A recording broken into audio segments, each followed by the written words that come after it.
पिछली वीडियो में हमने अलिफ से पे तक हरूफ पढ़े थे। आज हम पे से आगे पढ़ेंगे। जीम जहाज़। जीम को एक नुक्ता आता है और ये सिंधी और उर्दू में एक जैसे है, और ज ज़ुबान को तालू से लगाने से ये आवाज़ बनती है ज। ये भ, ये की आवाज़ यहाँ से खींचना पड़ती है ये, और ये को दो नुक्ते आते हैं। ये उर्दू में हरफ नहीं है। झे झिरकी, झे को एक नुक्ता आता है और सिंधी में इसको विसर्गी अखर कहते हैं। झे उर्दू में और सिंधी में एक जैसा ही हर्फ है।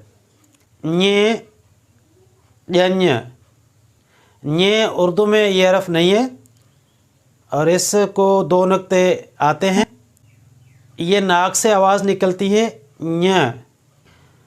चे चंड, चे उर्दू और सिंधी में एक जैसा ही आता है और इसको तीन नुक्ते आते हैं। छे छट्टी, छे उर्दू में चे और दो चश्मे है लगाने से छः बनता है और छः को चार नुक्ते आते हैं। हाय हुको, हाय ये हल्की आवाज़ है और हलक से इस आवाज़ को निकालनी पड़ती है। ह, इसको कोई नुक्ता नहीं आता है और ये सिंधी और उर्दू में एक जैसे ही आता है। खाए खचर, खाए ये भी हल्की आवाज़ है।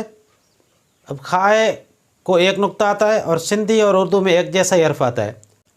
दाल दोहल, दाल सिंधी और उर्दू में एक जैसा ही आता है और दाल को कोई नुक्ता नहीं आता है। धाल धोबी, ध ये आवाज़ भारी आवाज़ है बनस्बत दाल के। ध सिंधी में धाल धोबी, इसको दो नुक्ते आते हैं ऊपर, और उर्दू में दाल और दो चश्मे है जब मिलाया जाता है तो बनता है ध। तो आज ध तक पढ़ते हैं और अगली वीडियो में ध से आगे पढ़ेंगे। मेरी आज की ये वीडियो आपको कैसी लगी? अगर अच्छी लगी हो तो लाइक और शेयर ज़रूर कीजिएगा और मेरे इस चैनल सब्सक्राइब कीजिएगा। शुक्रिया।